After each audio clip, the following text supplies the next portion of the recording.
The Galactic Council's chamber fell silent as Ambassador Zethkar of the Vraxian Empire delivered his ultimatum. His crystalline exoskeleton gleamed under the artificial lights as he addressed the human delegation with barely concealed contempt.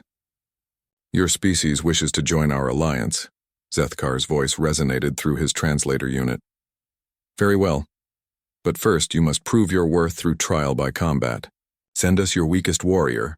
Let us see what humanity considers expendable." The other council members shifted in their various forms of seating. The slug-like Mathilians oozed approval, while the insectoid Chitauri clicked their mandibles in anticipation. It was a standard test for primitive species: humiliate their weakest, gauge their military capabilities, and either reject them or accept them as vassals. Captain Sarah Chen, Earth's chief diplomatic officer, maintained her composure. "Our weakest warrior? Indeed," Zethkar's compound eyes glittered with amusement.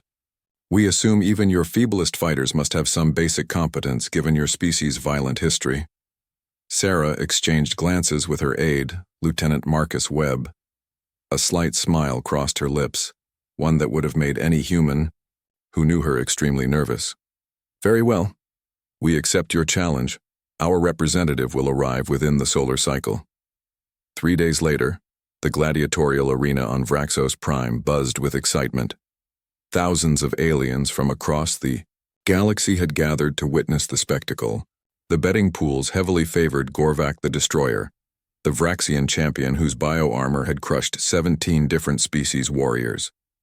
In the preparation chambers, Zethkar personally came to observe Earth's weakest warrior. What he found defied every expectation. The human was small by galactic standards, barely 6 feet tall. No bio-armor, no cybernetic enhancements, no visible weapons beyond basic ceramic plating that wouldn't stop a child's plasma rifle. The being appeared to be examining the arena layout on a holographic display with casual interest. "This is your weakest?" Zethkar couldn't hide his disappointment. "Are you mocking us?" The human turned, revealing weathered features and gray-streaked hair. Staff Sergeant Michael Torres, United Earth Marines, retired, served 30 years. His voice was gravelly, matter-of-fact. "They tell me you want to fight our weakest." "This is absurd," Zethkar hissed. "You're elderly, decrepit. Where is your warrior's pride? Your species sends us an old soldier as an insult?" Torres chuckled, a sound that somehow made the temperature in the room seem to drop. "Son, there's something you need to understand about humans. We don't have weak warriors. We have warriors who are tired." The arena doors opened with a thunderous clang. Gorvak emerged to the roar of the crowd, 8 feet of genetically enhanced muscle wrapped in biomechanical armor that had taken centuries to perfect.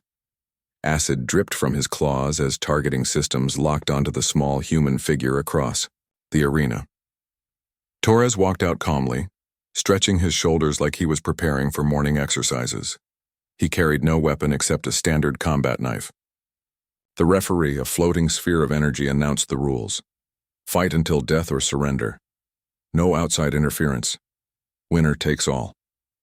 Gorvak charged immediately, his massive form accelerating with surprising speed. His claws extended, ready to tear the old human apart in seconds. Torres sidestepped. It wasn't a dramatic dodge or an impossible leap. It was efficient, economical movement that put him exactly where he needed to be. Gorvak's claws whistled through empty air. Before the Vraxian could recover, Torres was inside his reach. The combat knife found the microscopic gap between armor plates at Gorvak's joint, a vulnerability that should have been impossible to spot, let alone exploit in real-time combat. Gorvak roared in pain and swung wildly. Torres was already gone, having opened 3 more joints in the time it took the alien to register the first cut. The crowd fell silent. This wasn't the brutal clash they'd expected. This was surgical, clinical, terrifying in its precision. Gorvak, trained from birth for combat, enhanced with the best military technology in the galaxy, couldn't touch the old human. Every attack met empty air. Every opening was exploited before he even knew it existed. Within minutes, the great champion was on his knees, his bio-armor useless, his enhanced reflexes meaningless against an opponent who seemed to read his intentions before he formed them. Torres stood behind him, knife at Gorvak's throat. "Yield," Torres said quietly. Gorvak yielded. The arena remained silent as Torres helped the defeated warrior to his feet, checking his wounds with professional competence.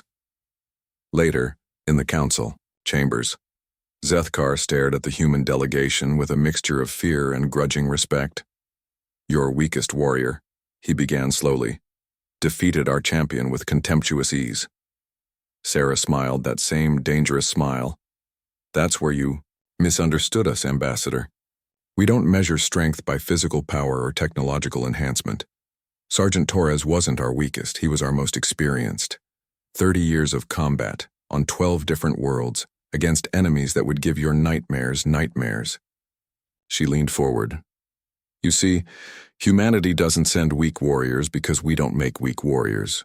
We make warriors who survive, warriors who adapt, warriors who win not through brute force, but through being better at warfare than anyone else in the galaxy." Lieutenant Webb stepped forward with a datapad. "Sergeant Torres volunteered for this mission after we explained the situation. He said, and I quote, 'These aliens think age makes us weak. Time to show them that experience makes us dangerous.'" Zethkar's exoskeleton rattled slightly. "And your strong warriors?" Sarah's smile widened. "Ambassador, with all due respect, you really don't want to meet our strong warriors. They tend to be less patient than our retired ones." The Galactic Council voted unanimously to accept humanity as a full member that very day. The vote was later described by historians as the fastest diplomatic resolution in galactic history. Nobody wanted to find out what humanity sent when they were actually trying to impress someone. In the months that followed, as human military advisors quietly revolutionized galactic combat doctrine, one phrase became common among alien species when discussing their newest allies. "Humans don't have weak warriors. They have warriors who are taking it easy on you." Staff Sergeant Torres, for his part, returned to his retirement with a new addition to his wall, a ceremonial blade from the Vraxian Empire, inscribed with words that translated roughly to Teacher of Humility. He hung it next to his other medals and went back to tending his garden, secure in the knowledge that humanity's reputation was in good hands, even when those hands belonged to someone the galaxy's warriors would now think twice about challenging. The galaxy had learned a valuable lesson. Humanity's weakest wasn't weak at all. It was just getting warmed up.